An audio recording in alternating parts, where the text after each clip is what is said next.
Hello friends, இன்னைக்கு நம்ம பார்க்க போற Prose The Summit written by Edmund Hillary.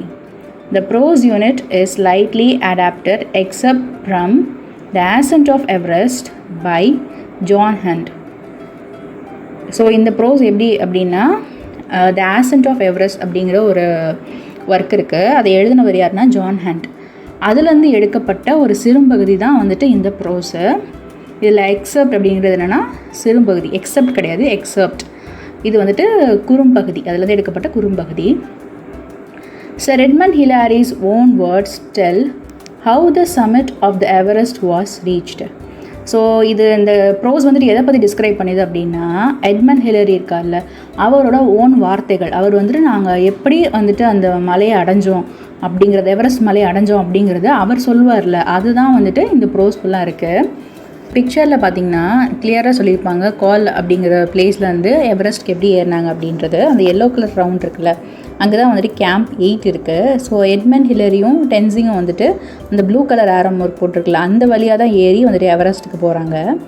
சரி, நெக்ஸ்ட் பிக்சர். இது வந்துட்டு என்ன ஆகுதுன்னா, அந்த டூல்ஸ் அவங்க யூஸ் பண்ண டூல்ஸ், ஐஸ் ஆக்ஸ், அதாவது அந்த பனியில் வந்துட்டு அந்த ஆக்ஸை குத்தி தான் அவங்க ஏற முடியும். அது மாதிரி தான் ஐஸ் ஹேமர்.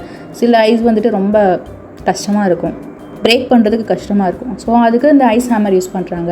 இந்த கிராம்போன் அப்படிங்கிறது என்னென்னா அந்த பூட்ஸில் இருக்கும், அது நல்லா க்ரிப்பாக, இப்போ நம்ம நார்மலாக ஷூஸ் போட முடியாது இல்லை, நல்லா க்ரிப்பாக பிடிச்சி அந்த பனியை வந்துட்டு இறுக்கி பிடிக்கிற ஒரு ஷூஸ் போட்டு தான் அதில் ஏற முடியும். ஸோ இந்த டூல்ஸ்லாம் வந்துட்டு அவங்க யூஸ் பண்ணியிருக்காங்க. அப்புறம் வேறு ஒரு டூல்ஸ், மவுண்டைன் கிளைம்பிங்க்கு இந்த மாதிரி டூல்ஸ்லாம் வந்துட்டு யூஸ் பண்ணுவாங்க. அந்த ஹெல்மெட்டு, பூட்ஸு, தென் கிராம்போன்ஸ், இதெல்லாம் other tools which can be used during mountain climbing. Then அடுத்து என்னென்னா, இதில் இருக்க சில டேர்ம்ஸ் வந்துட்டு நான் சொல்கிறேன். ஒன்று என்னென்னா, பிலே அப்படிங்கிறது, இந்த மாதிரி பிலேங்கிறது ஒருத்தவங்க ஹெல்ப் பண்ணி மேலே ஏறி போகிறது தான் பிலே. க்ரானஸுங்கிறது பார்த்தீங்களா, தெரியுதா? ஒரு மவுண்டைன் இருக்குது, அந்த மவுண்டைன் கிட்டக்க வந்துட்டு அந்த பனி வந்துட்டு இருக்குது. ஆனால் அந்த பனி வந்துட்டு ரொம்ப சாஃப்டாக இருக்கும். இன்ஃபேக்ட் அந்த மவுண்டைன் நினச்சி நம்ம ஸ்ட்ராங்காக அதில் கிளைம் பண்ணோன்னா அது சில டைம் சரிக்கிறோம். ஸோ அதுதான் க்ரானஸு. நெக்ஸ்ட் வந்துட்டு கிராம்ப்டான். அந்த கிராம்ப்டான்றது பார்த்திங்கன்னா தெரியும், அந்த ஷூ இருக்குல்ல, அந்த ஷூ கீழே இருக்க அந்த முள்ளாக இருக்குது தான் கிராம்ப்டான். ஸோ இதில் வந்துட்டு சில புரியாத விஷயங்கள்னால் இதுவும் தான். ஸோ அதை அந்த லெசன் எடுத்துக்கிறதுக்கு முன்னாடியே உங்களுக்கு இதை நான் டிஸ்கிரைப் பண்ணுறேன். ஏன்னா மேபி லெசன் எடுத்துகிறப்போ அது கொஞ்சம் உங்களுக்கு எக்ஸ்ட்ராவாக புரியும் அப்படிங்கிறதுக்காக. On May 28, there were 6 men at Camp 8 on the South Col. Edward Hillary, Tenzing, George Low, Alfred Gregory and 2 Sherpas, Pemba and Angniama. But Pemba was too ill to climb. The others, heavily laden, climbed that day to a height of 27,900 feet. Here, Hillary and Tenzing put up a little tent and watched their 3 companions go down the ridge back towards the South Col. So இதில் வந்துட்டு south கோல்னு ஒரு இடம் இருக்குது, அங்கே வந்துட்டு camp போட்டிருக்காங்க. So அந்த camping number வந்துட்டு என்னென்னா 8. அது எப்போ நடக்குதுன்னா May 28. அங்கே எத்தனை மென் இருக்கிறாங்கன்னா 6 மென் இருக்கிறாங்க. அவங்களோட பேர் தான் அது, Edmund Hillary, Tenzing, George low, Alfred Gregory. அவங்க கூட சேர்ந்து இன்னும் 2 ஷெர்பாஸ் இருக்கிறாங்க. ஷெர்பாஸ் அப்படின்னா என்னென்னா ஹிமாலயன் பீப்புள்ஸ். அதுதான் ஷெர்பாஸுங்கிறது ஹிமாலயாவை சேர்ந்தவங்க. ஸோ அவங்கள ஷெர்பாஸ் சொல்கிறாங்க. ஸோ அவங்களுக்கு என்ன பேருனா பெம்பா அண்ட் அக்னியமா. இதில் பெம்பாங்கிறவருக்கு வந்துட்டு உடம்பு ரொம்ப முடியாமல் இருக்குது, அதனால் வந்துட்டு அவரால் மலையேற முடியாது. மற்றவங்களாம் என்ன பண்ணுறாங்க அப்படின்னா ஹெவிலி லேடன் அப்படின்னா என்ன அர்த்தம்னா, நிறைய பொருட்கள் சேர்ந்து லோடப்பாக இருக்கிறது, நிறையா சுமந்துட்டு போகிறது. ஸோ அவங்க எல்லாம் என்ன பண்ணுறாங்க, சுமந்துட்டு என்ன பண்ணுறாங்க, எவ்வளோ மீட்டர் ஏறுறாங்க, எவ்வளோ ஃபீட் ஏறுறாங்கன்னா 27,900 ஃபீட்ஸ் ஏறுறாங்க. அங்கே என்ன ஆகுது அப்படின்னா, ஹில்லரி அண்ட் டென்சிங் 2 பேர் என்ன பண்ணுறாங்கன்னா ஒரு சின்ன டென்ட்டு போட்டு என்ன பண்ணுறாங்கன்னா அவங்களோட 3 கம்பெனியன்ஸ் என்ன பண்ணுறாங்க, அந்த இடத்துலேருந்து கீழே இறங்கி மறுபடியும் சவுத் கோல்க்கே போகிறாங்க. ஸோ இப்போ அங்கே யார் இருக்கா அப்படின்னா ஹில்லரி அண்ட் டென்சிங் 2 பேரும் அந்த டென்ட்டில் இருக்காங்க. As the sun set, Hillary and Tenzing crawled into the tent, put on all their warm clothings and wriggled into their sleeping bags. Next morning at 4 a.m. on May 29, they began to get ready for the climb. So என்ன ஆகுதுன்னா அப்போ சூரியன் அஸ்தமனம் ஆகிடுது. அப்போது Hillary and Tenzing, இது ஹிலாரின்னு சொல்லலாம், ஹிலரின்னு சொல்லலாம். ஸோ ஹிலரி அண்ட் டென்சிங் என்ன பண்ணுறாங்கன்னா, அந்த டென்ட் இருக்குல்ல, டென்ட் அமைச்சிருக்காங்கல்ல, அதுக்குள்ளே வந்துட்டு ஊர்ந்து போகிறாங்க. க்ரால்ட் அப்படின்னா ஊறுதல்னு சொல்லலாம், இல்லை தவத்தல்னு சொல்லலாம். ஸோ தவந்து உள்ளே போகிறாங்க. போயிட்டு அவங்களுக்கு நல்ல வார்மான க்ளோத்ஸ்லாம் போட்டுக்கிறாங்க. போட்டு என்ன பண்ணுறாங்கன்னா, ரிகிள் அப்படின்னு என்ன அர்த்தம்னா நெளிக்கிறது, வளைஞ்சு ஸ்லீப்பிங் பேக்ஸ்குள்ளே போகிறாங்க. இப்போ நம்ம அங்கே போகிறப்ப அவங்க என்ன அப்படின்னா ஒரு பேக் மாதிரி எடுத்துகிட்டு போவாங்க. நீங்கள் படங்கள்லாம் பார்த்துருப்பீங்கன்னா தெரியும், ஜிப் மாதிரி இருக்கும். ஸோ அதை வச்சு ஜிப்பிங் பண்ணிப்பாங்க. ஸோ அதுக்குள்ளே அவங்க என்ன பண்ணுறாங்க, ஸ்லீப்பிங் பேக்ஸ்குள்ளே அவங்க நுழைச்சிக்கிறாங்க. நெக்ஸ்ட் மார்னிங் காலையில் 4 மணிக்கு என்ன பண்ணுறாங்கன்னா, மறுபடியும் வந்துட்டு ஏறலாம் அப்படின்னு சொல்லி ரெடி ஆகலாம் கிளைம் பண்ணுறதுக்கு அப்படின்னு சொல்லிட்டு அவங்க யோசிக்கிறாங்க. ஸோ இதெல்லாம் என்னென்னா எட்மண்ட் ஹிலரியோட நரேஷன். நாங்கள் இப்படிலாம் நடந்துச்சு அப்படின்னு அவர் சொல்கிறாரு. ஃபர்ஸ்ட் பாயிண்ட் என்னென்னா, we started up our cooker and drank large quantities of lemon juice and sugar, and followed this with our last tin of sardines on biscuits. I dragged out our oxygen sets into the tent, cleaned the eyes of them, and then rechecked and tested them. So அவங்க என்ன பண்ணுறாங்க அப்படின்னா, குக்கரை சூடு பண்ணி lemon ஜூஸும் சுகரும் வந்துட்டு consume பண்ணுறாங்க, சாப்பிட்றாங்க. அதுக்கப்புறம் என்ன பண்ணுறாங்கன்னா, சார்டைன்ஸ் அப்படின்னா இங்கே என்னென்னா ஃபிஷ், அது ஒரு வகையான ஃபிஷ், அது வந்து டின்னில் அடைச்சி வச்சுருப்பாங்க. அதை வந்துட்டு பிஸ்கட்டில் போட்டு சாப்பிட்றாங்க. அதுக்கப்புறம் என்ன பண்ணுறாங்கன்னா, அவங்களோட ஆக்சிஜன் செட் அங்கே மேலே ஏற மூச்சு திணறும்ல, அதனால் அவங்க டென்ட்லேருந்து அந்த ஆக்சிஜன் செட்டை எடுத்து க்ளீன் பண்ணுறாங்க. அதாவது அதுக்கு மேலே ஐஸ் எல்லாம் வந்து விழுந்திருக்கும்ல, அதை க்ளீன் பண்ணிவிட்டு அதை ரீசெக் பண்ணுறாங்க, இது ஒர்க் ஆகுதா அப்படின்னு சொல்லிட்டு ரீசெக் பண்ணுறாங்க. I had removed my boots, which had become wet the day before, and they were now frozen solid. So I cooked them over the fierce flame of the primus and managed to soften them up. Over our down clothing, we donned our windproof, and onto our hands we pulled 3 pair of gloves, silk, woolen and windproof. So என்ன பண்ணுறாருனா, அவரோட பூட்ஸை வந்துட்டு remove பண்ணிடுறாரு. ஏன்னா அது வந்துட்டு முந்தின நாள் என்ன ஆகிடுச்சுன்னா நல்லா நனைஞ்சு போச்சு. அதனால் இப்போ என்ன ஆகிடுச்சுன்னா அது வந்துட்டு ரொம்ப உறைஞ்சி போய் கட்டியாகவே மாறிடுச்சான். ஸோ அதை என்ன பண்ணுறாரு, சூடு பண்ணுறாரு. எதில் வச்சுன்னா ப்ரிமஸ் அப்படிங்கிறது என்ன அர்த்தம்னா, ஒரு சின்ன குக்கர் மாதிரி இருக்கும், அது கேம்பிங்க்கெலாம் யூஸ் பண்ணுவாங்க. லிட்டராக குக்கர் கிடையாது, ஒரு அடுப்பு மாதிரி வச்சுக்கோமே, அது ஹீட் பண்ணுறதுக்கு யூஸ் ஆகுது. அதில் என்ன பண்ணுறாருன்னா, அதை வச்சு சூடு பண்ணி அதை சாஃப்ட் ஆக்குறாரு. அந்த சாலிடாக இருந்ததை என்ன பண்ணுறாரு, சாஃப்ட் ஆக்குறாரு. அதுக்கப்புறம் அவங்களோட கீழ் உடைகள் என்ன, டவுன் க்ளோத்திங்ஸ்னால் கீழ் உடைகள் என்ன அணிஞ்சிருக்காங்க அப்படின்னா, அது வந்து விண்ட் ப்ரூஃபாக இருக்குது. விண்ட் ப்ரூஃப் அப்படின்னா காற்றுலேருந்து காப்பாற்றுறதுக்குரிய உடைகள். அது அவங்க கைகள் என்ன போட்டிருக்காங்கன்னா 3 pair of gloves, ஒரு க்ளவுஸ் போடலை, 3 க்ளவுஸ் மேலே லேயராக போட்டிருக்காங்க. ஒன்று சில்க், இன்னொன்று வந்துட்டு உலன், இன்னொன்று வந்துட்டு விண்ட் ப்ரூஃப் க்ளவுஸ். இது 3மே அவங்க போட்டிருக்காங்க. At 6 a.m. we crawled out of the tent into the snow, hoisted our 30 lb of oxygen gear onto our backs, connected up our mask and turned on the walls, and bringing life-giving oxygen into our lungs. So காலையில் 6:30 ஆகிடுது. என்ன பண்ணுறாங்க, இப்போ கிளம்பலாம் அப்படின்னு சொல்லி முடிவு பண்ணுறாங்க. அதே மாதிரி தவந்து அவங்க டென்ட்லேருந்து வெளியில் வந்து அவங்களுக்கு இந்த ஆக்சிஜன் சிலிண்டர் இருக்கும்ல, அது வந்துட்டு 30 லேம்ப்ஸுங்கிறது ஒரு மெஷர்மெண்ட், எல்பின்னு போட்டிருக்காங்கல்ல, அது ஒரு மெஷர்மெண்ட். அதை கூட எடுத்துக்கிட்டு ஹாய்ஸ்டட் அப்படிங்கிறது என்னென்னா லிஃப்ட் யூஸிங் ரோப்ஸ், அதாவது ஃப்ளாக் ஹாய்ஸ்டிங் அப்படி சொல்லுவோம்ல, அந்த மாதிரி அதை எடுத்துக்கிட்டு அவங்க முதுகில் வச்சுக்கிறாங்க. அவங்களோட மாஸ்க் எடுத்துக்கிட்டு அதோட வால்ஸ் ஓப்பன் பண்ணுறாங்க. ஏன்னா அப்போ தான் வந்துட்டு ஆக்சிஜன் வந்துட்டு அவங்களுக்கு கிடைக்கும், அவங்க லங்ஸுக்குள்ளே அப்போ தான் ஆக்சிஜன் வந்துட்டு அவங்களுக்கு போய் சேருதுன்னு சொல்கிறாங்க. a few good deep breaths and we were ready to go. So அந்த ஆக்சிஜன் சிலிண்டரை செட் பண்ணதுக்கப்புறம் என்ன பண்ணுறாங்கன்னா, நல்லா மூச்சை இழுத்து விட்டுட்டு அவங்க போகிறதுக்கு ரெடி ஆகிறாங்க. Still a little worried about my cold feet, I asked Tenzing to move off. அவன் என்ன யோசிக்கிறாருன்னா, அவரோட ஃபீட் வந்துட்டு இன்னும் கோல்டாக தான் இருக்குது, அதனால் டென்சிங் என்ன சொல்கிறாருன்னா, நீங்கள் கிளம்புங்க அப்படின்னு சொல்கிறாரு.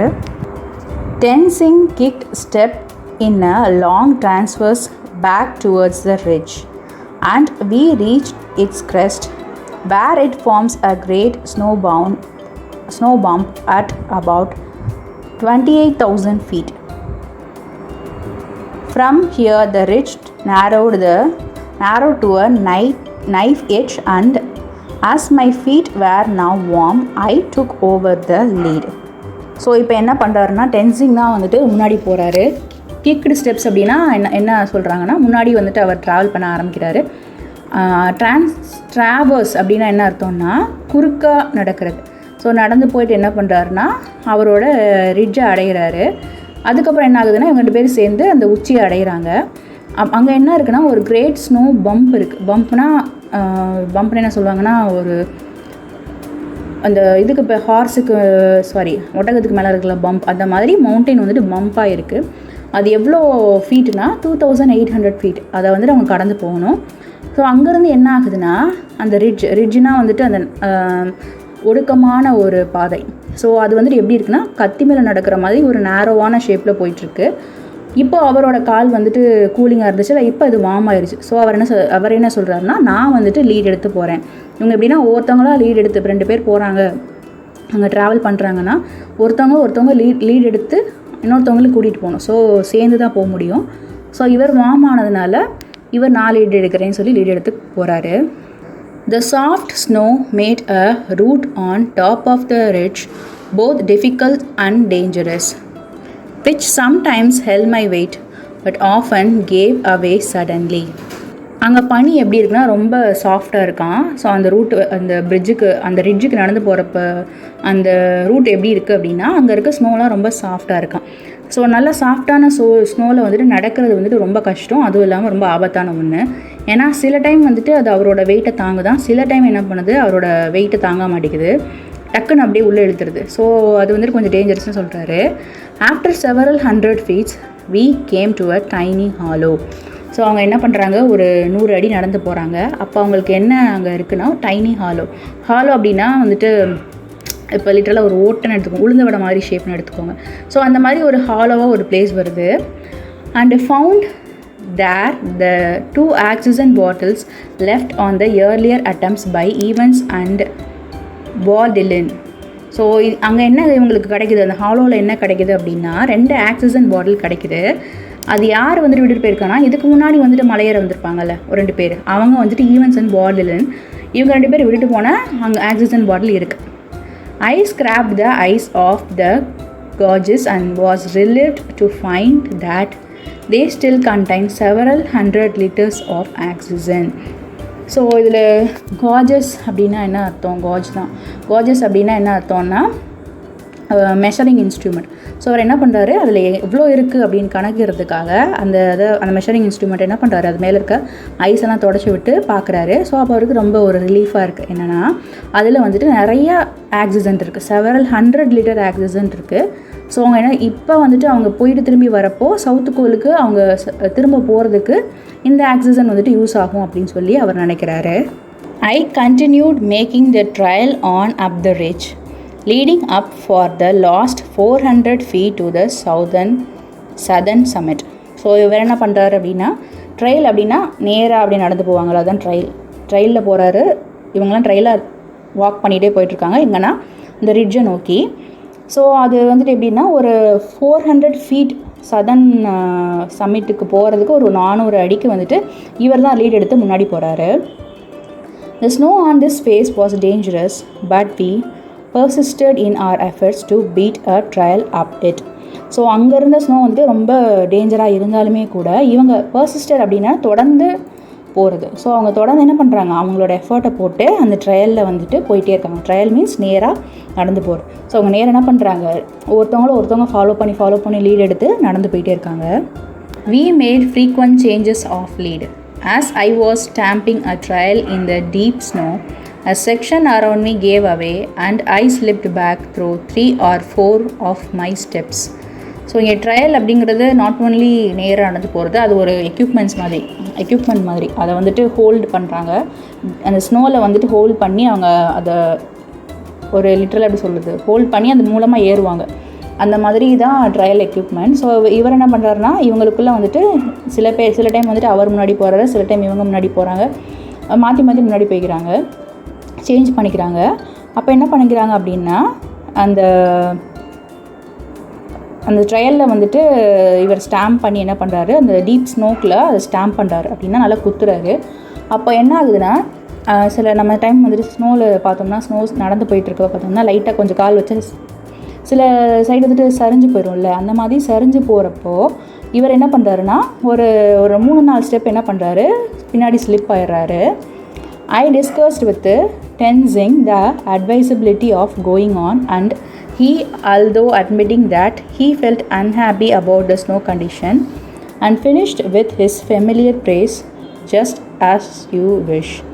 ஸோ இவரும் டென்சிங்கும் தான் நடந்து போயிட்டுருக்காங்க. அவர் ஸ்லிப் ஆனதுக்கப்புறம் என்ன பண்ணுறாருன்னா, ஒரு அட்வைஸ் கேட்குறாரு டென்சிங்கிட்ட, நம்ம போகலாமா, இதுக்கு மேலே என்ன பண்ணலாம் அப்படின்னு சொல்கிறாரு. அதுக்கு அவர் என்ன சொல்கிறாருன்னா, எனக்கு இந்த வெதர் கண்டிஷன் வந்துட்டு சரியாக இருக்க மாதிரி தெரியல, ஸ்னோவோட கண்டிஷன் சரியாக இருக்க மாதிரி தெரியல. அப்படி இருந்தாலுமே அவர் என்ன சொல்கிறாருன்னா, உங்கள் இஷ்டம் போகணுன்னா போகலாம் அப்படின்ற மாதிரி அவர் சொல்கிறாரு. I decided to go on, and we finally reached firmer snow higher up, and then chipped step up the last steep slopes and climbed on to the south peak.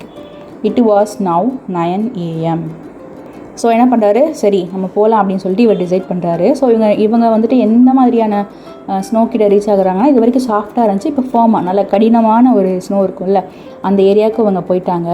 அதுக்கப்புறம் சிப்டு ஸ்டெப்னால் அப்படி மெல்லமாக ஸ்டெப்ஸ் எடுத்து வச்சு எங்கே போகிறாங்கன்னா, கடைசி அந்த ஸ்டீப்பிங் place இருக்கும்ல, கடைசி ஒரு செங்குத்தான பகுதி இருக்குல்ல, அங்கே போகிறாங்க. அங்கே போய் கிராம்பண்ட் அப்படின்னு என்ன அர்த்தம்னா, ஒரு கிளைம்பிங் அயன், அதை வந்துட்டு யூஸ் பண்ணி தான் அவங்க வந்துட்டு ஏறுவாங்க. ஸோ அதை என்ன பண்ணுறாங்க, அவர் நல்லா வந்துட்டு கிராம்பன் பண்ணி சவுத் பீக்கை அடையிறாரு. அதை யூஸ் பண்ணி, அந்த கிராம்பனை யூஸ் பண்ணி சவுத் பீக்கை அடைஞ்சிடுறாங்க. அவங்க சவுத் பீக்கை அடையிறப்போ டைம் என்ன அப்படின்னா 9 மணி, 9 AM ஆகுது. We cut a seat for ourselves just below the south summit and removed our axes and apparatus. So என்ன பண்ணுறாங்க, அங்கே கொஞ்சம் அவங்களை உட்காரதுக்கு ஒரு இடம் மாதிரி கட் பண்ணி அவங்க உட்காடுறாங்க சவுத் சம்மிட் கிட்ட. அப்போ அவங்க ஆக்சிஸ் அண்ட் அப்பேரட்டஸ்லாம் வச்சு அணிஞ்சிருக்காங்கல்ல, அதை கொஞ்சம் அவுத்து ஃப்ரீ ஆகுறாங்க. As our first partly full bottle of oxygen was now exhausted, we had only one full bottle left. So அவங்க பார்க்குறப்போ ஆக்சிஜன் சிலிண்டர் எப்படி இருக்குது அப்படின்னு செக் பண்ணுறப்போ, ஒரு ஆக்சிஜன் சிலிண்டரில் பாதி இது முடிஞ்சிருக்கு. இப்போ அவங்கக்கிட்ட மீதி ஒன்று தான் வந்துட்டு ஃபுல் சிலிண்டர் இருக்குதுன்னு சொல்கிறாங்க. Our apparatus was now much lighter, weighing just over 20 laps. As I cut steps down of the south summit, I felt sense of freedom and well-being. So என்ன யோசிச்சார்னா, இப்போ வந்துட்டு ஆக்சிஜன் குறைஞ்சிருச்சு, அந்த சிலிண்டர்லேருந்து கேஸ் குறைஞ்சிருச்சு, oxygen குறைஞ்சிருச்சு. So அந்த அப்பேரட்டஸ் தூக்கிட்டு போகிறாரு, அவருக்கு வந்துட்டு வெயிட் கொஞ்சம் கம்மியாக தெரியுது. ஸோ இவர் தான் என்ன பண்ணுறாருன்னா, சவுத் சம்மிட் இருக்குல்ல, அங்கே வந்துட்டு ஸ்டெப்ஸ் வந்துட்டு எடுத்து வச்சுக்கிறாரு. ஸோ ஸ்டெப் கட் பண்ணுறது அப்படின்னா அவர் தான் வந்துட்டு லீட் எடுத்து போகிறது.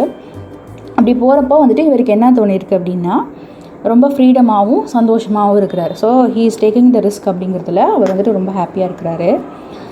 As my ice axe bit into the first steep slope of the ridge. So இதில் ஐஸ் ஆக்ஸுங்கிறது வந்துட்டு ஒரு எக்யூப்மெண்ட்ஸ், அந்த ஐசிங் எக்யூப்மெண்ட் இருக்குல்ல, அதை வச்சு என்ன பண்ணுறாங்க, அந்த ரிட்ஜில் வந்துட்டு இவர் வந்துட்டு பீட் பண்ணுறாரு, யூஸ் பண்ணி கிளைம் பண்ணுறாரு, ஏறுறாரு. My high hopes were realised. So அப்படி ஏறினதுக்கப்புறம் தான் அவருக்கு வந்துட்டு ஒரு நம்பிக்கையை பிறகுதான். The snow was crystalline and firm. அந்த இடத்துல வந்து ஸ்னோ எப்படி இருக்குன்னா, ரொம்ப கிறிஸ்டல் மாதிரியும் நல்ல திடமாகவும் இருக்குது. 2 or 3 blows of the ice axe produced a step large enough even for our oversized high altitude boots, and a firm thrust of the ice axe would sink it halfway up the shaft, giving a solid and comfortable belay. இங்கே 2 or 3 blows அப்படின்னா என்ன அர்த்தம்னா, அந்த அளவுக்கு வந்து அந்த ice ஆக்ஸை வச்சு அந்த இடத்துல வந்துட்டு ஃபர்மாக, அதாவது திடமாக ஒரு கிரிப்பாக பிடிக்கிறது, அந்த ஐஸ் ஆக்ஸை யூஸ் பண்ணி கிரிப்பாக பிடிச்சி அது மேலே அவங்க ஏறுறாங்க. ஸோ அது வந்துட்டு 2 தடவை 3 தடவை வந்துட்டு இது பண்ணாலே அது நல்ல ஒரு திடமான ஒரு ஒரு பிடித்தலை கொடுத்துருது அப்படின்னு சொல்கிறாரு. அது என்ன பண்ணுதுன்னா, இவங்க வந்துட்டு கொஞ்சம் நல்லா ஸ்டெப்ஸை வந்துட்டு லார்ஜாக எடுத்து வைக்கிறதுக்கு, அவங்க பூட்ஸ் வந்துட்டு ஹை ஆல்டிடியூட் பூட்ஸ் இருக்குல்ல, அது வந்துட்டு ஈஸியாக ஸ்டெப் எடுத்து வைக்கிறதுக்கு யூஸ் ஆகுது அப்படின்னு சொல்கிறாரு. ஏன்னா அந்த இடம் வந்துட்டு நல்லா பர்ஃபெக்டாக இருக்குது, ரொம்ப கிறிஸ்டலைனாக இருக்கிறதுனால இவங்க வந்துட்டு எஃபர்ட் கம்மியாகவே நிறைய இடங்கள் ஏற முடியுது அப்படிங்கிற மாதிரி சொல்கிறாரு. அதுவும் இல்லாமல் அது வந்துட்டு ரொம்ப திடமாக இருக்குல்ல. இதில் தேர்ஸ்ட் அப்படின்னா என்ன அர்த்தம் அப்படின்னா, டக்கு டக்குன்னு வந்துட்டு வேகமாக விசையோடு வந்துட்டு தள்ளி தள்ளி தள்ளி போவாங்கல்ல. நீங்கள் ஸ்னோ இது பார்த்தீங்கன்னா தெரியும், இட்ஸ் நாட் லைக் நம்ம நேரம் நடக்கிற மாதிரி இருக்காது, அவங்க ஏறி ஏறி ஏறி ஏறி போகணும்.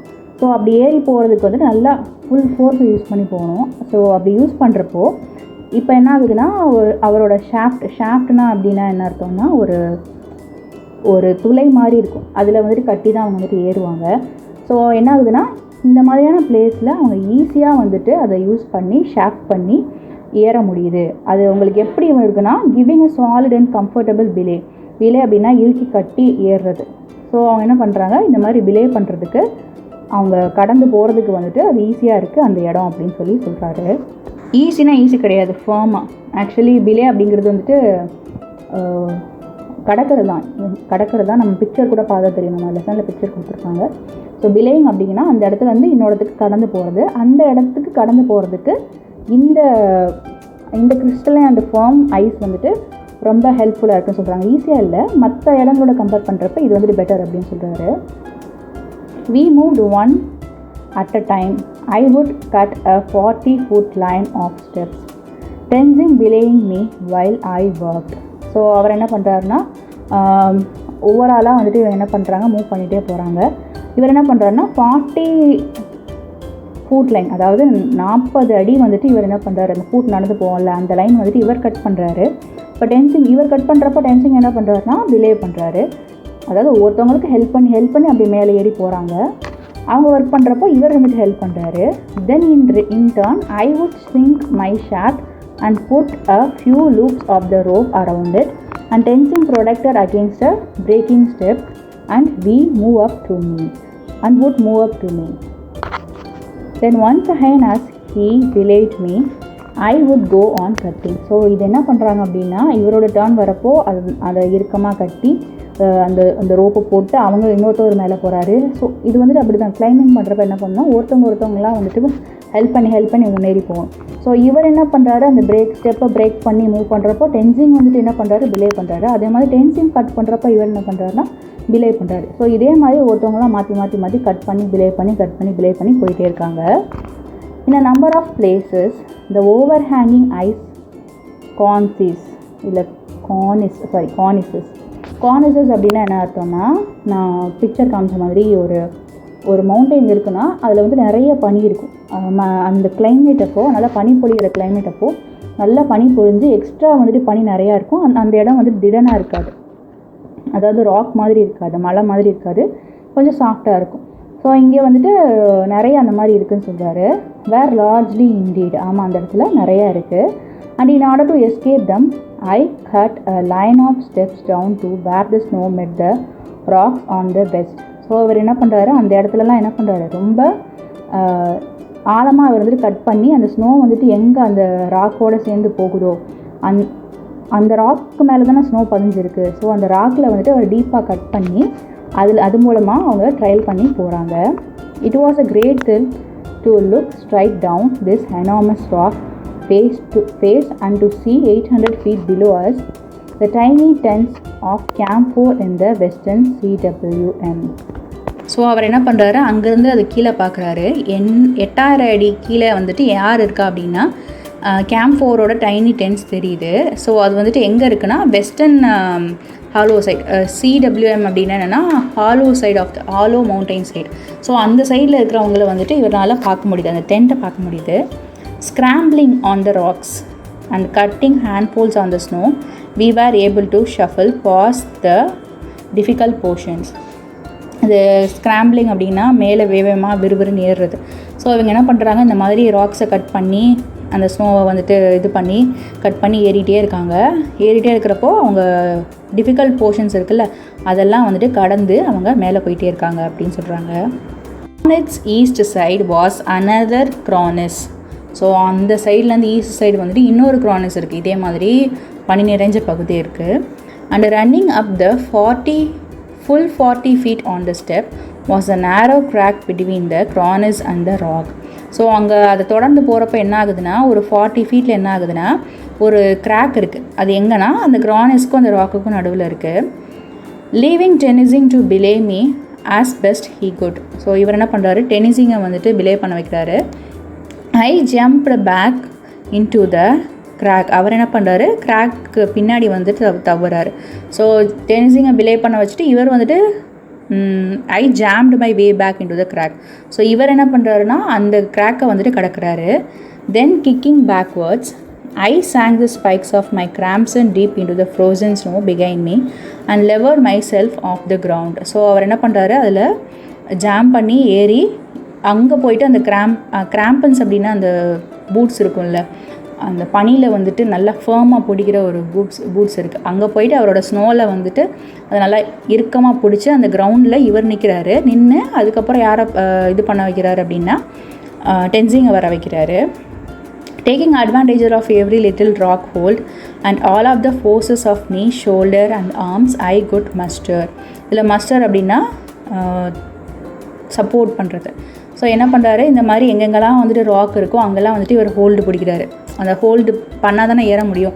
ஸோ லிட்டில் ராக் இருக்கிற இடத்துலலாம் வந்துட்டு இவர் ஹோல்டு ஆகிறாரு. ஹோல்டு ஆகி அவரோட நீ ஷோல்டர் எல்லாத்தையுமே போட்டு ஃபோர்ஸாக வந்துட்டு அவர் வந்துட்டு அதை அட்வான்டேஜாக எடுத்து ஏற ஆரம்பிக்கிறாரு. I literally cramped backwards up the crack. So இவர் என்ன பண்ணுறாரு, crampon backwards up the crack. So இவர் என்ன பண்ணுறாருன்னா அந்த விரிசல் இருக்குல்ல, அந்த விரிசல் கிட்டக்க என்ன ஆகுறாரு, இவர் போய் reach ஆகிடுறாரு.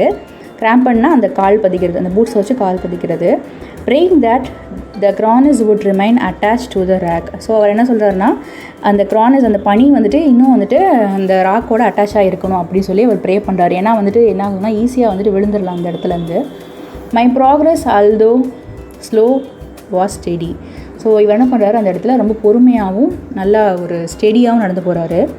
As tensing paid out the rope, I inched my way upwards until I could reach over the top of the rock and drag myself out of the crock onto the wide ledge. So இவர் என்ன பண்ணுறாருனா rope மூலமாக இப்போ டென்சிங் வந்தாகணும். So இவர் என்ன பண்ணுறாருனா கொஞ்சம் கொஞ்சமாக டாப்புக்கு வந்துட்டு இன்ச் வந்துட்டு மூவ் பண்ண முடியுமா, அந்த ராக் இருக்கிற இடத்துக்கு மூவ் பண்ண முடியுமான்னு சொல்லிட்டு அவர் யோசிக்கிறாரு. ட்ராக் மை செல்ஃப்னா அவரே வந்துட்டு இழுத்துக்கிட்டே போகிறாரு. எதுக்குன்னா அந்த கிராக்கோட ஒயிட் லெட்ஜ் இருக்குல்ல, அந்த இடத்த போய் அடையிறதுக்காக. For a few moments I lay regaining my breath and for the first time really felt fierce determination and nothing now could stop us reaching the top. So அவர் என்ன பண்ணுறாரு, கொஞ்சமாக ஸ்டெப்ஸ் எடுத்து போகிறார்ல, அங்கே போயிட்டு வந்துட்டு அவரோட மூச்சு அப்போ தான் ரீகெயின் பண்ணுறாரு. அது வரைக்கும் மூச்சு தாம் கட்டி ஏறியிருக்காரு. அப்புறம் என்ன பண்ணுறாரு, ஃபஸ்ட்டு டைம் வந்துட்டு கண்டிப்பாக நம்ம என்ன பண்ணணும், அந்த மவுண்டனோட ரீச் அடைஞ்சே ஆகணும் அப்படிங்கிற ஒரு டிட்டர்மினேஷன், ஒரு தீவிரமான டிட்டர்மினேஷன் வருது. I took a firm stance on the ledge and signaled to Tenzing come on up. So இவர் என்ன பண்ணுறாரு, அந்த இடத்துக்கு போயிட்டு நல்லா ஃபேமாக வந்துட்டு இது பண்ணிக்கிறாரு, அந்த இடத்த ஹோல்டு பண்ணிக்கிறார். அதுக்கப்புறம் என்ன ஆகுதுன்னா, யாரை சிக்னல் பண்ணுறாருன்னா டென்சிங்கை. நீ சிக்னல் கொடுத்து என்ன பண்ணுறாருன்னா, நீங்கள் வாங்க இங்கே அப்படின்னு சொல்லிட்டு அவர் வந்துட்டு சிக்னல் கொடுக்குறாரு. இதில் லெட்ஜ் அப்படின்னா என்னதுன்னா, இதுவும் ஒரு ஹரிசாண்டல் சர்ஃபேஸ் தான். As I heaved hard on the rope, Tenzing wriggled his way up the crack and finally collapsed at the top like a giant fish when it has been hauled from the sea after a terrible struggle. So இப்போ வந்துட்டு டென்சிங் வந்துட்டு என்ன பண்ணணும், வந்தாகணும். So டென்சிங்காக இவர் என்ன பண்ணுறாரு, அந்த ரோப்பை நல்லா ஹீவ் பண்ணி வச்சுருக்காரு. ஹீவ் அப்படின்னா என்ன அர்த்தம்னா நல்லா லிஃப்ட் பண்ணி வச்சுருக்காரு. ஸோ இப்போ அவர் வரணும். அவர் எப்படி வர்றாருன்னா, அந்த கிராக் இருக்குல்ல, அந்த கிராக்கில் வந்துட்டு அப்படியே மெதுவாக வந்துட்டு அப்படியே எப்படி சொல்லுது, நெளிஞ்சு வந்துட்டு அந்த கிராக் வழியாக வந்துட்டு வராரு. ஃபைனலி அங்கே எங்கே வராங்கன்னா அப்படின்னா டாப்புக்கு வந்துடுறாங்க. டாப்புக்கு வர்றது எப்படி இருந்ததுன்னா, ஒரு ஜெயின் ஃபிஷ் வந்துட்டு கடலுக்கு வந்த மாதிரி இருக்குது. எப்போனா ஒரு பெரிய ஸ்ட்ரகிளுக்கு அப்புறம் வந்துட்டு கடலுக்கு வந்த மாதிரி இருக்குது. இப்போ ஹால்ட் அப்படின்னா என்ன அர்த்தம்னா, ஒரு இடத்துல வந்து புல் பண்ணுறது, கஷ்டப்பட்டு புல் பண்ணி. ஸோ இவர் வர்றது எப்படி இருக்குன்னா, ஒரு ஜெயின் ஃபிஷ் வந்துட்டு கஷ்டப்பட்டு புல் பண்ணி நிறைய ஸ்ட்ரகிளுக்கு அப்புறம் வந்துட்டு கடலுக்கு வந்து சேர்ந்த மாதிரி இருக்குதான். ஸோ அவ்வளோ டிஃபிகல்ட்டாக இருக்குன்னு சொல்கிறாங்க. The ridge continued as before. So அந்த நேரோ பிளேஸ் என்ன பண்ணுதுன்னா முன்னாடி இருந்த மாதிரி இப்பயும் கண்டினியூ ஆகுது. Giant crevasses on the right. So அவங்க ரைட் சைடில் என்ன இருக்குதுன்னா க்ரானிசஸ், அந்த பெரிய பெரிய க்ரானிசஸ் இருக்குது. அந்த மலை இந்த ஹெவியான ஸ்னோ இருக்குல்ல, அது வந்துட்டு அங்கே இருக்குது. Steep rock sloped on the left. அவங்க லெஃப்ட் சைடு என்ன இருக்குன்னா அந்த திடமான ராக்ஸ் இருக்குது. ஸ்டீப் அப்படின்னா என்ன அர்த்தம் அப்படின்னா ஒரு நேரோவான பகுதி, ஒரு ஸ்லோப் மாதிரியான ஒரு பகுதி. ஸோ அங்கேயும் என்ன ஆகுறாங்க இவங்கன்னா, அவங்க ரைட் சைடு வந்துட்டு அந்த இது இருக்குது, க்ரானிஸ் இருக்குது, ஜெயின் கானிசஸ் இருக்குது. லெஃப்ட் சைடு என்ன இருக்குது அப்படின்னா அந்த ஸ்டீப்பான ராக்ஸ் இருக்குது, அந்த ரைசிங் அண்ட் ஃபாலிங் ராக்ஸ் இருக்குது. The ridge curved away the right and we have no idea where the top was. So அந்த ரிட்ஜ் வந்துட்டு என்ன ஆகுதுன்னா ரைட் சைடு வந்துட்டு கர்வாக இருக்கிற மாதிரி தெரியுது. ஸோ இவங்களுக்கு எங்கடா வந்துட்டு உச்சி இருக்குது, அந்த சைடு கர்வாக இருக்குது. ஸோ உச்சி எங்கே இருக்குது அப்படிங்கிறது அவங்களுக்கு தெரியல. As I cut around the back of one bump. So அங்கே பம்பாக ஐஸ் இருக்கும். ஸோ அவர் என்ன பண்ணுறாரு, ஒரு இடத்துல கட் பண்ணி ஒரு பம்ப் மேலே ஏறி போகிறப்போ another high one would swing in to the view. So ஒரு மேலே ஏறுறப்போ இன்னொன்று வருது, ஒரு மேலே ஏறுறப்போ இன்னொரு வருது. ஸோ இந்த மாதிரி பம்பாக ஐஸ் வச்சு அங்கே இருக்குது. Time was passing and the ridge seemed never ending. So இவர் என்ன பண்ணுறாங்க, கொஞ்சம் கொஞ்சமாக அந்த ரிட்ஜு மேலே ஏறி போகிறாங்க. ஆனால் அந்த ரிட்ஜ் என்ன பண்ணுது, டைம் எழுதிட்டே போதே தவிர்த்து அந்த ரிட்ஜு முடியவே இல்லை, அவ்வளோ நீளமாக இருக்குது அந்த ridge. The original zest had now quite gone and it was turning more into the grim struggle. So zest அப்படின்னா ஹாப்பினஸ். இதுக்கு முன்னாடி வந்துட்டு நம்ம கடந்துக்கிட்டு இருக்கோம், கண்டிப்பாக போயாகணும் அப்படிங்கிற ஒரு சந்தோஷம் இருந்துச்சுல, அது வந்துட்டு இப்போ இல்லை அப்படிங்கிறாரு. கிரிம் அப்படின்னா என்ன அர்த்தம்னா ரொம்ப சீரியஸான. ஸோ இப்போ வந்துட்டு ரொம்ப கடினமான ஒரு சூழ்நிலைக்கு அவங்க வந்துட்டாங்க. I then realise the ridge ahead instead of rising now drop sharply away. So அந்த ரிட்ஜ் வந்துட்டு என்ன ஆகுதுன்னா ரைஸ் பண்ணிகிட்டே இருக்குல்ல, இப்போ என்ன பண்ணு ஸ்டாப் ஆகுது, அதோட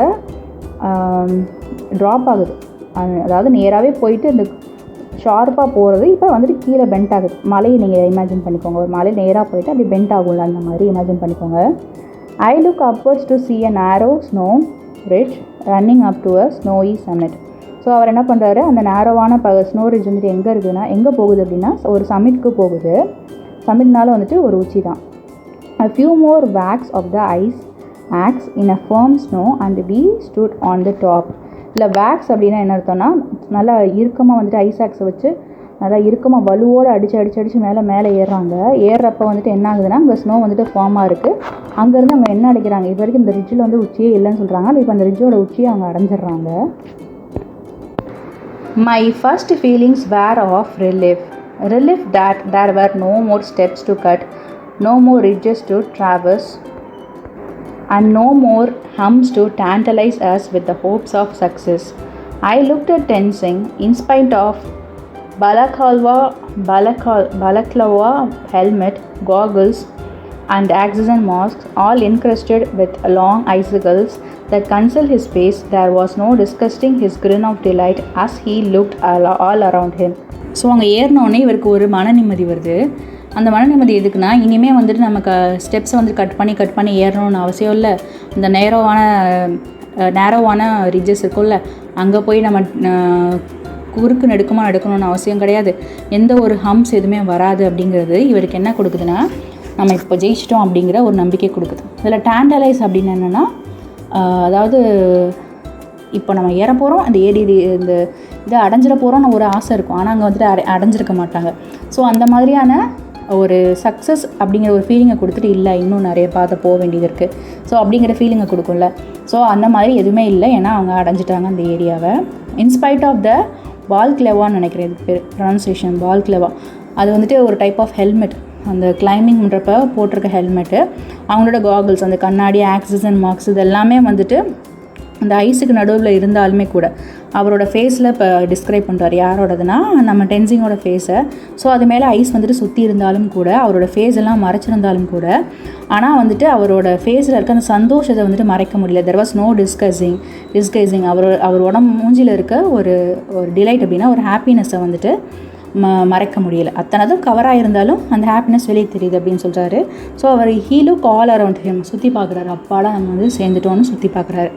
We shook hands and tensing threw his arm around my shoulders and we thumped each other on the back until we are almost breathless. So என்ன பண்ணுறாங்க, இப்போ சந்தோஷமாயிட்டாங்க, ஹேண்ட் ஷேக் கொடுத்துக்கிறாங்க. டென்சிங் என்ன பண்ணுறாரு, தோல் மேலே கை போடுறாரு. ஸோ 2 பேரும் ஒருத்தவங்களுக்கு தம்ஸ் அப் பண்ணிக்கிறாங்க. ஸோ அவங்க வந்துட்டு மூச்சு இல்லாமல் போகிற அளவுக்கு அவங்க ஹாப்பினஸ்ஸாக இருக்கிறாங்க. அந்த அளவுக்கு அவங்க ஹாப்பினஸ்ஸை எக்ஸ்ப்ரெஸ் பண்ணிக்கிறாங்க. ஸோ அப்போ டைம் என்னென்னா இட் வாஸ் 11 AM, காலையில் 11:30 மணி ஆயிடுச்சு. The ridge had taken us 2.5 hours. So 2.5 மணி நேரமாக இந்த ரிட்ஜில் வந்து நடந்திருக்காங்க. But it seemed like a lifetime. ஆனால் அவங்களுக்கு எப்படி இருந்துச்சு, அது ஒரு வாழ்க்கையை கடந்து வந்த மாதிரி இருந்துதான். To the east was our giant neighbour Makalu, unexplored and unclimbed. So அங்கே என்ன ஆகுது அப்படின்னா, ஈஸ்ட் சைடு அங்கே பார்க்குறப்ப என்ன இருக்குன்னா, மக்காலு அப்படிங்கிற ஒரு இது இருக்குது, மலைத்தொடர் இருக்குது. அவங்க ஈஸ்ட் சைடு வந்துட்டு மக்காலுங்கிற மவுண்டைன் இருக்குது. அது வந்துட்டு எப்படின்னா, இது வரைக்கும் யாரும் போனதில்லை, யாரும் ஏறினதும் இல்லை. Far away across the clouds the great bulk of Kangchenjunga loomed on the horizon. So loomed அப்படின்னா இங்கே என்ன இருக்குன்னா, ஒரு மாதிரி ஒரு எப்படி சொல்கிறது, மேகங்களுக்கு இடையே பார்க்குறப்போ தெளிவு இல்லாமல் தெரியும்ல, அந்த மாதிரி. ஸோ அவங்க ஈஸ்ட் சைடு என்ன இருக்குது அப்படின்னா மக்களும் இருக்குது. அதுக்கப்புறம் கொஞ்சம் தள்ளி என்ன இருக்குதுன்னா, அந்த க்ளவுட்ஸுக்கு நடுவில் வந்துட்டு கஞ்சன்ஜங்கா அப்படிங்கிறது தெரியுது. அது வந்துட்டு நல்லா கிளியராக தெரியாமல் ஒரு மாதிரி லூம்டாக தெரியுது. அப்புறம் அவங்க வெஸ்ட் சைடு என்ன இருக்குன்னா, to the west we could see great unexplored ranges of Nepal. So நேபாளில் இருக்கிற மலைத்தொடர் அங்கே வந்துட்டு யாருமே போனதில்லை, அன்எக்ஸ்ப்ளோர்ட்னால் போனதில்லை. ஸோ அந்த ரேஞ்ச் தெரியுது. Stretching off in to the distance. So என்ன ஆகுது, அதெல்லாம் வந்துட்டு தூரமாக இவங்களுக்கு தெரியுது. அந்த எவரெஸ்ட்டில் ஏறி அவங்க இதெல்லாம் வந்துட்டு பார்த்துட்ருக்காங்க. The most important photograph I felt was a shot down the north ridge, showing the North Pole and the old route which had been made famous by the struggles of those great climbers of 1920s and 1930s. So அவரோட ரொம்ப பிடிச்ச photograph என்ன அப்படின்னா, அவருக்கு தெரிஞ்ச வரைக்கும் north ridge, இப்போ அவங்க சவுத் சைடு ஏறிட்டுருக்காங்கல்ல, ஸோ நார்த்து காலில் சைடில் இருக்க ஒரு ஃபோட்டோ எடுத்திருக்காங்க. அது எப்படின்னா, அது ஒரு ஓல்டு ரோட்டாக. அது எப்படி ஃபேமஸ் ஆச்சு அப்படின்னா, இதுக்கு முன்னாடி வந்துட்டு ஏறி இருப்பாங்கல்ல, 1920s 1930s ஏறி இருப்பாங்கல்ல, ஸோ அவங்களோட கஷ்டங்களை விவரிக்கிற மாதிரி அந்த ஃபோட்டோகிராஃப் இருக்குது. அதுவும் ஒரு ஃபேமஸான ஃபோட்டோகிராஃப் சொல்கிறாங்க. After 10 times I realized that I was becoming rather clumsy fingered and slow moving. So 10 நிமிஷத்துக்கு அப்புறம் இவருக்கு என்ன ஆகுதுன்னா, இவர் விரல்லாம் வந்துட்டு ஒரு மாதிரி கிளம்ஸி ஆகுது, அது நடுக்கம் கொடுக்குது, அப்புறம் கொஞ்சம் ஸ்லோவாக மூவ் பண்ணுற மாதிரி இது. So I quickly replace my oxygen set. So என்ன அவருக்கு தெரியுதுன்னா, அவருக்கு ஆக்சிஜன் குறைஞ்சிட்ருக்குன்னு தெரியுது. ஸோ அவரோட ஆக்சிஜன் செட்டை அவர் மாற்றுறாரு. Meanwhile, Tenzing had made a little hole in the snow. So Tenzing என்ன பண்ணுறாரு, ஒரு சின்ன குழி தோன்றாரு அந்த ஸ்னோவில். And in it he placed various small articles of food, a bar of chocolate, a packet of biscuits and a handful of lollies. So அங்கே என்ன பண்ணுறாரு அப்படின்னா, ஒரு படையல் மாதிரி வைக்கிறார். என்னென்னா சாக்லேட்டு, கொஞ்சம் ஃபுட்டு, கொஞ்சம் பிஸ்கெட்ஸு, அப்புறம் வந்துட்டு கொஞ்சம் மிட்டாய், இதை மாதிரி வைக்கிறாரு. Small offerings indeed. ஸோ இது வந்துட்டு என்னென்னா படைக்கிறாரு, ஆஃபரிங்ஸ்னால் படைக்கிறது. But at least a token gift to the gods that all devout Buddhists believe have their home on this lofty summit. So அவங்க என்ன சொல்கிறாங்க அப்படின்னா, அதில் யாருக்குன்னா காட்ஸுக்கான். காட் வந்துட்டு புத்திஸ்ட் என்ன பண்ணுறாங்கன்னா, அந்த சமிட்டில் நிறைய கடவுள் இருக்காங்க, கடவுளோட வீடு அங்கே தான் இருக்குது அப்படின்னு சொல்லி நம்புகிறாங்கல்ல.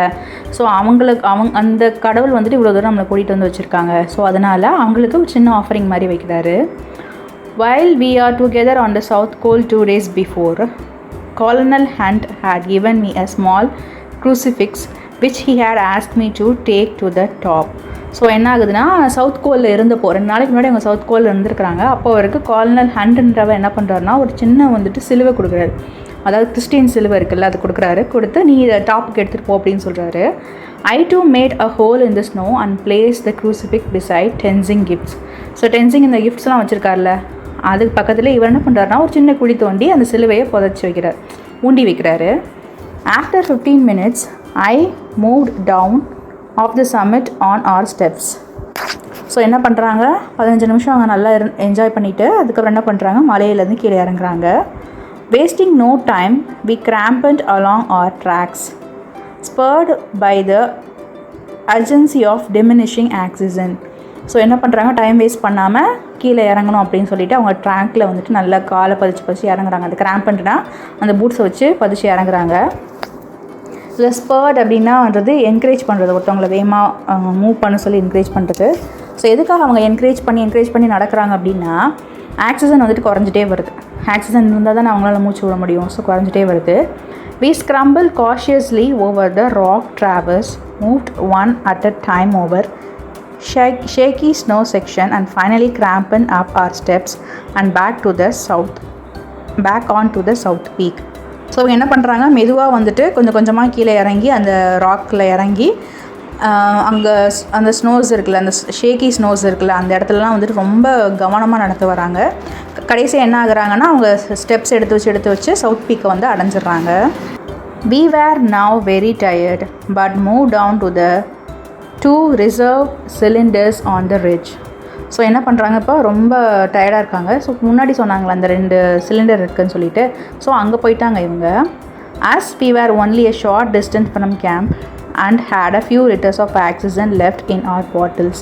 ஸோ அங்கே என்ன ஆகுதுன்னா, கொஞ்சம் தூரம் தான் இருக்குது அவங்க கேம்புக்கு, கொஞ்சம் தூரம், அந்த அளவுக்கு அவங்க இறங்கி போயிட்டாங்க. ஆனால் அவங்களோட ஆக்சிஜன் வந்துட்டு கொஞ்சம் தான் இருக்குது, கொஞ்சம் லிட்டர்ஸ் தான் இருக்குது. We carried the extra cylinders down and reached our tent on its crazy platform at 2 PM. So அந்த சிலிண்டர்ஸ் என்ன பண்ணுறாங்க, எக்ஸ்ட்ரா சிலிண்டரை கீழே கொண்டு போயிடுறாங்க. அவங்க டென்ட்டை அடைஞ்சிடுறாங்க. எப்போனா 2 மணிக்கு, ரெண்டு ஐ திங்க் ஆஃப்டர்நூன் 2 o'clock அவங்க அடைஞ்சிடுறாங்க. With the last look to the camp that had served us so well. So என்ன பண்ணுறாங்க, அதை கடைசியாக ஒரு தடவை பார்க்குறப்போ இந்த கேம்பில் வந்துட்டு இவங்களுக்கு நல்ல ஒரு கவனிப்பு இருக்குது. We turned downwards with the dragging feet and set ourselves to the task of safely descending on the ridge of South Col. அவங்க என்ன பண்ணுறாங்கன்னா, கொஞ்சம் கொஞ்சமாக கீழே இறங்கி வரப்போ, ஸோ அவங்க என்ன சொல்கிறாங்க, நாங்கள் கண்டிப்பாக இந்த டாஸ்க்கை வந்துட்டு சேஃபாக முடிச்சிட்டோம். அந்த சவுத் கோலை வந்துட்டு நாங்கள் நெருங்குறப்போ வந்துட்டு அது என்ன இன்டென்ட் பண்ணுச்சு அப்படின்னா, நாங்கள் ஏறிட்டு மறுபடியும் கண்டிப்பாக சவுத் கோலை அடைஞ்சிட்டோம் அப்படின்னு சொல்லிட்டு சொல்கிறாங்க. Time passed in a dream. So அந்த டைம் பாஸ் ஆனது எப்படி இருக்குன்னா, ஒரு கனவு மாதிரி இருக்கான். 2 figures came towards us and met us a couple of 100 feet above the camp. So என்ன பண்ணுறாங்க, அந்த 2 figures யாருன்னா, டென்சிங் அண்ட் ஹிலார் இருக்கார்ல, அவங்க 2 பேர் தான், எட்மண்ட் ஹிலார். ஸோ இவங்க 2 பேரை பற்றி ஆதர் சொல்கிறார். அவங்க 2 பேரும் அவங்க போயிட்டு இருந்ததை எங்களால் நம்ப முடியல. அவங்க வந்துட்டு ஒரு 200 ஸ்டெப்ஸ் கிட்டக்க தான் வந்துட்டு அந்த கேம்ப் கிட்டக்க இருந்தாங்க. They were George Love, Wilfrid Noyes, laden with hot soup and emergency oxygen. So இவங்களை பார்த்துட்டு என்ன பண்ணுறாங்க, லோவ் அண்ட் வில்ஃப்ரிட் என்ன பண்ணுறாங்கன்னா, சூப் அண்டு ஆக்சிஜனை வந்து எடுத்துகிட்டே ஓடுறாங்க. ஏன்னா அவங்க டயர்டாக இருப்பாங்க, குளிரில் இருப்பாங்க, அதே மாதிரி ஆக்சிஜன் வந்துட்டு கம்மியாக இருக்கும் அப்படின்ட்டு. Just short of the tent my oxygen ran out. So கொஞ்சம் ஆக்சிஜன் அந்த டென்ட்டு கிட்டக்க போகிறதுக்கிட்ட கொஞ்சம் தூரம் தான் இருக்குது, அவரோட ஆக்சிஜன் முடிஞ்சு போச்சு. We had enough to do the job but by no means too much. So என்ன பண்ணுறாரு, அவர் வேலையை வந்துட்டு அவர் கண்டிப்பாக நேர்த்தியாக முடிச்சிட்டாரு. ஆனால் வந்துட்டு இதுக்கு அர்த்தம் வந்துட்டு ரொம்ப டூ மச் அப்படிங்கிறதுக்கு அர்த்தம் கிடையாது அப்படின்னு சொல்கிறாரு. ஸோ அவர் என்ன சொல்கிறாரு, இதுக்கு லிட்டரலாக என்ன மீனிங்னா, நாங்கள் கஷ்டப்பட்டு இந்த வேலையை வந்துட்டு எங்களால் முடிஞ்ச அளவுக்கு பார்த்துட்டோம். ஸோ அந்த நோ அப்படிங்கிறது வந்துட்டு ரொம்ப, அதாவது அவங்க செய்யலை அப்படிங்கிறது வந்துட்டு ரொம்ப ஒரு, இப்போ சில பேர் கிளைம் பண்ணலாம்ல இவங்க ஏறிக்கவே மாட்டாங்க அப்படின்ட்டு. ஸோ அந்த நோ அப்படிங்கிறது வந்துட்டு ரொம்ப டூ மச்சாக இருக்கும் அப்படின்ற மாதிரி சொல்கிறாரு. 2 அர்த்தம் நம்ம புரிஞ்சுக்கலாம். I crawled into the tent and with a sigh of delight collapsed into our sleeping bags. So அவங்க டென்ட்டுக்குள்ளே போயிட்டு என்ன பண்ணுறாங்க, அவங்களுக்கு சந்தோஷ பெருமூச்சு விட்டுட்டு அவங்க ஸ்லீப்பிங் பேக்ஸ்குள்ளே போயிட்டு இது தூங்க ஆரம்பிக்கிறாங்க. While the tents flapped and shook under the perpetual south cold gale. So tent வந்துட்டு என்ன ஆகுது, ஃப்ளாப்ட் அப்படின்னா என்ன அர்த்தம்னா, அதை வந்துட்டு மடக்கப்படுறது. ஸோ டென்ட்ஸ்லாம் வந்துட்டு மடக்கப்படுறது. அதுக்கப்புறம் சவுத் கோல் சைடு இருக்குல்ல, அந்த சைடு வந்துட்டு தொடர்ந்து வந்துட்டு பயணம் பண்ணுறாங்க கீழே போகிறதுக்காக. ஸோ அவங்க ரீச் ஆகிட்டு வராங்க. ஸோ இப்போ என்ன பண்ணுறாங்க, மறுபடியும் கீழே கிளம்புறாங்க. John Hunt, who led the expedition, stated that it was an unforgettable day. They had climbed on the top. There were shouts of joy, handshakes and hugs for the 2 heroes. Their happiness and pride showed how these men had shared in the achievement that was brilliantly concluded by Tenzing and Hillary. The adventure was over. இப்போ John hunt என்ன சொல்கிறார் அப்படின்னா, அது மறக்க முடியாத ஒரு நாள். ஏன்னா அவங்க என்ன பண்ணுறாங்க, அவங்க வந்துட்டு உச்சியை அடைஞ்சிட்டாங்க. ஸோ எல்லோரும் சந்தோஷத்தில் கத்துறாங்க, கை கொடுக்குறாங்க, கட்டி பிடிக்கிறாங்க அந்த 2 பேரை. ஸோ அவங்களுக்கு ரொம்ப சந்தோஷமாக இருக்குது, பெருமையாகவும் இருக்குது. அவங்க என்ன பண்ணுறாங்க, அவங்க அச்சீவ்மெண்ட்டை ஷேர் பண்ணிக்கிறாங்க. இதெல்லாம் வந்துட்டு இப்போ யார் முடிக்கிறான்னா டென்சிங்கும் ஹிலரியும் வந்துட்டு இப்படி தான் நடந்துச்சு அப்படின்னு சொல்லி முடிக்கிறாங்க. ஸோ அந்த அட்வென்ச்சர் வந்துட்டு ஓவர் ஆயிடுச்சு. The story of the ascent of Everest is one of the comradeship and teamwork formed through dangers and difficulties met and overcame together. So இந்த ஸ்டோரி இதுலேருந்து எடுத்துக்கிறாங்கன்னா the ascent of Everest. So அது வந்துட்டு எப்படின்னா டீமாக சேர்ந்து கஷ்டப்பட்டு பல ஆபத்துகளையும் பல கஷ்டங்களையும் கடந்து ஒன்றா சேர்ந்து போயிருக்காங்கல்ல. ஸோ அவங்களோட ஒரு டீம் ஒர்க்கு தான் இந்த கதை சொல்லுது. Perhaps after the climbing of this great mountain others will find their own Everest. So என்ன பண்ணுறாங்க, இந்த மாதிரியான பெரிய மலையை வந்துட்டு கடந்துட்டதுக்கப்புறம் அவரோட வாழ்க்கையில் ஒவ்வொருத்தவங்களுக்கும் ஒரு ஓன் எவரெஸ்ட் இருக்குல்ல, அதை கடக்க வேண்டிய சூழ்நிலை வரும். For there are still many opportunities for adventure. So அவங்களுடைய ஓன் எவரெஸ்ட் அப்படின்னா உங்கள் வாழ்க்கையில் இருக்க ட்ரீம்ஸ் அண்ட் அச்சீவ்மெண்ட்ஸ் சொல்லலாம். ஸோ அதுக்கும் அவங்களுக்கு நிறைய ஆப்பர்ச்சுனிட்டிஸ் இருக்கும் அந்த அட்வென்ச்சரை மேற்கொள்கிறதுக்கு. Some are close at hand, others are far away in distance land. So பல ட்ரீம்ஸ் வந்துட்டு நம்ம கைக்கிட்டக்கே இருக்கும், சில ட்ரீம்ஸ் வந்துட்டு நம்மளை தள்ளி விட்டு தூரமாக இருக்கும். Not all adventures are exciting, nor is adventures to be found only upon a mountain. So எல்லா அட்வென்ச்சர்ஸும் என்ன பண்ணுறது, சந்தோஷத்தை கொடுக்கறது கிடையாது. அதே மாதிரி எல்லா அட்வென்ச்சர்ஸும் மலைகளில் தான் நடக்குது. அதாவது மலையேறினா தான் அட்வென்ச்சர் அப்படின்னு கிடையாது. நம்ம வாழ்க்கையில் ஒவ்வொருத்தவங்களும் ஒவ்வொரு நாளும் அட்வென்ச்சர்ஸை நம்ம கடந்து தான் போகிறோம். There are Everest to be climbed in our daily life. நம்ம வாழ்க்கையிலேயே டெய்லி நம்ம என்ன பண்ணுறோமா, எவரெஸ்ட்டை தான் கடந்துட்டு இருக்கோமா. Given the selflessness and resolve which enable men to climb Everest, there is no height, no depth that the spirit of man guided by a higher spirit cannot attain. So இது என்னத்தை குறிக்குது அப்படின்னா, இந்த மாதிரி ஒரு மனுஷனால் கிளைம் பண்ண முடியும், எவரெஸ்ட்டை வந்துட்டு ஏற முடியும் அப்படிங்கிறது எதை குறிக்குது அப்படின்னா, நமக்கு ஒரு நல்ல ஒரு ஹையர் ஸ்பிரிட் இருந்துச்சு அப்படின்னா, ஒரு மேனுக்கு ஒரு ஹையர் ஸ்பிரிட் இருந்துச்சு அப்படின்னா எந்த ஒரு ஆழமும் எந்த ஒரு உயரமும் வந்துட்டு பெருசு கிடையாது. மனுஷனோட ஸ்பிரிட்டுக்கு முன்னாடி எதுவுமே வந்துட்டு கஷ்டம் கிடையாது, எதனாலையும் சாதிக்காமல் இருக்க முடியாது, அந்த அளவுக்கு எதுவுமே கஷ்டம் இல்லை அப்படிங்கிறது இந்த மாதிரி எவரெஸ்ட்டை ஏறி அவங்க ப்ரூவ் பண்ணியிருக்காங்க. மனுஷனால் செய்ய முடியாது எதுவுமே இல்லை, அது வந்துட்டு செல்ஃப்லெஸ்னஸ்ன்னு சொல்கிறாங்க. இந்த மாதிரி தியாகம் பண்ணி, சுயத்தை இழந்து தியாகம் பண்ணி இதை பண்ணுறதுக்கு என்ன அர்த்தம் அப்படின்னா, இதே மாதிரி நிறைய பேர் செய்யலாம். யாருமே வந்துட்டு அவங்களோட ஒர்க்லேயோ ட்ரீம்லேயோ வந்துட்டு உண்மையிலே ஸ்பிரிட்டோட எஃபர்ட் போட்டால் அவங்களால செய்ய முடியாது எதுவுமே இல்லை அப்படின்னு சொல்லி ஒரு ரியாலிட்டி மெசேஜோட இந்த ப்ரோஸை முடிக்கிறாங்க. Author information. Sir Edmund Percival Hillary, 20 July 1919, 11 January 2008 was a New Zealand mountaineer. So இவர் பர்சிவல் ஹிலரி அப்படிங்கிறவர் 20 ஜூலை 1919 பிறந்து 11 ஜான்வரி 2008 இறந்துடுறாரு. அவர் நியூசிலாண்டை சேர்ந்தவர். அவர் மவுண்டனியர்னால் மலையேறவர், எக்ஸ்ப்ளோரர்னால் நிறைய இடங்களை சுற்றி பார்க்கணும்னு நினைக்க ஆசைப்படுறவர். அண்ட் பிலன்த்ரோபிஸ்ட் அப்படின்னு சொல்கிறாங்க. ஸோ பிலன்த்ரோபிஸ்ட் அப்படின்னா என்ன அர்த்தம்னா, டொனேஷன் பண்ணுறது, ஒரு ஆர்கனைசேஷன் மூலமாக டொனேஷன் பண்ணது, ஒரு ட்ரஸ்ட் மாதிரின்னு சொல்லிக்கலாம். ஸோ அவர் வந்து நிறையா மற்றவங்களுக்கு ஹெல்ப் பண்ணுறாரு. He served in the Royal New Zealand Air Force as a navigator during World War II. So அவர் என்ன வந்துட்டு கடமையாக செஞ்சுருக்காரு, சர்வ்னால் வந்துட்டு கடமையாக செய்கிறது. அவர்களோட நியூசிலாந்து ஏர்ஃபோர்ஸில் வந்துட்டு அவர் ராயல் நியூசிலாந்து ஏர்ஃபோர்ஸில் வந்துட்டு இவர் நேவிகேட்டராக இருந்திருக்கார். அந்த நேவிகேட்டர்னால் அந்த பிளேஸை வந்துட்டு இதுக்கு வழிகாட்டுவாங்கள்ல, அதான் நேவிகேட்டர். எப்போனா World War II நடந்தப்போ. Following his ascent of Everest, Hillary devoted himself to assisting the Sherpa people of Nepal through the Himalayan Trust. எழுதுனதுக்கப்புறம் என்ன ஆகுதுன்னா, அவர் லைஃப்பை வந்துட்டு அந்த நேபாள் மக்கள் இருக்காங்கல்ல, அந்த ஷெர்பாஸ் ஹிமாலயன் வாழ் மக்களுக்கு வந்துட்டு ட்ரஸ்ட் மூலமாக ஹெல்ப் பண்ணுறாரு. High adventure, no latitude for error, nothing venture, nothing win. View from the summit, the remarkable memoir by the first person to conquer Everest. இதெல்லாம் வந்துட்டு அவரோட ஃபேமஸ் ஒர்க்கு. ஸோ இதெல்லாம் அவர் எழுதி பப்ளிஷ் பண்ணியிருக்காரு. Discussion section. இந்த லெசனில் நான் என்ன கற்றுக்கிட்டேன் அப்படிங்கிறது நான் டிஸ்கஸ் பண்ணுறேன். உங்களோட லேர்னிங்ஸை நீங்கள் டிஸ்கஸ் பண்ணுங்கள். என்னோடய லேர்னிங்ஸ் வரைக்கும் இந்த லெசன் வந்துட்டு ரொம்ப ட்ரையாக இருந்தது. Try please. கம்பேரிட்டிவ்லி நான் இதுக்கு முன்னாடி வந்துட்டு நான் சம்மரைஸ் நரேட் பண்ண லெசன்லே விட இது கொஞ்சம் ட்ரையாக இருந்தது.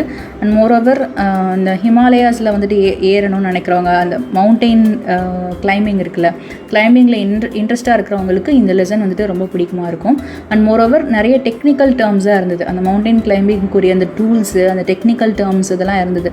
அதெல்லாம் வந்துட்டு ஆக்சுவலி சில இடங்களில் வந்துட்டு அந்த நேரோ பிளேஸுங்கிறதுக்கே ஒரே மீனிங் தான் வருது, 2 வேர்ட்ஸ் இருக்கும். ஸோ அது ரிப்பீட் ஆகி இருக்கிறப்போ it's like a dry piece. ஒரு கதை வந்துட்டு கொஹிரண்ட்டாக நம்ம ஒரு கதை சொல்லுவோம், அந்த மாதிரி இல்லை இந்த ப்ரோஸு. ஸோ அவங்களோட வாழ்க்கை வரலாறு அவங்க ஷேர் பண்ணியிருக்காங்க. That is very great. ஆனாலுமே கூட வந்துட்டு இந்த பீஸ் வந்துட்டு எனக்கு ட்ரையாக தான் இருந்தது. லைட்டாக ஒரு கதை சொல்கிற மாதிரி கொஹிரண்ட்டாக வரல. ஸோ இதுதான் வந்துட்டு என்னோட ஒரு லேர்னிங் இந்த லெசன்லேருந்து. அண்ட் மோரோவர் மெசேஜ் என்னென்னா, நம்ம எவரெஸ்ட்டு வந்துட்டு ரொம்ப ஹையஸ்ட்டு சம்மிட்னு சொல்லுவாங்க. யாருனாலையும் வந்துட்டு அது கடக்க முடியாதுன்ற சூழ்நிலையில் இவங்க கடந்திருக்கிறாங்க, இவங்க ஏறியிருக்காங்க, அது கிளைம் பண்ணியிருக்காங்க. அப்படிங்கிறப்போ அது ஒரு பெரிய விஷயம். ஸோ நம்ம லைஃப்லேயும் ஏதாவது ஒரு விஷயம் நம்ம கடந்து போகணும், நம்ம லைஃப்பில் முன்னேறணும் அப்படின்னா நம்ம அதுக்கு ரிஸ்க் எடுத்து போராடினா கண்டிப்பாக முடியும் அப்படிங்கிறதான் மெசேஜை நான் அதை கற்றுக்கிட்டேன். உங்களோட லெசன்ஸ், உங்களோட எக்ஸ்பீரியன்ஸ் இந்த லெசன் என்ன அப்படிங்கிறத ஸோ ஷேர் பண்ணுங்கள். அஃப்கோர்ஸ் ஸ்டூடெண்ட்ஸுமே இது கொஞ்சம் ட்ரையான பீஸாக தான் ஃபீல் பண்ணுவீங்க. பட் ஜஸ்ட் ஃப்ளோவாக அதை ரீட் பண்ணிகிட்டே போனீங்கன்னா you can understand it better. Okay, thank you so much.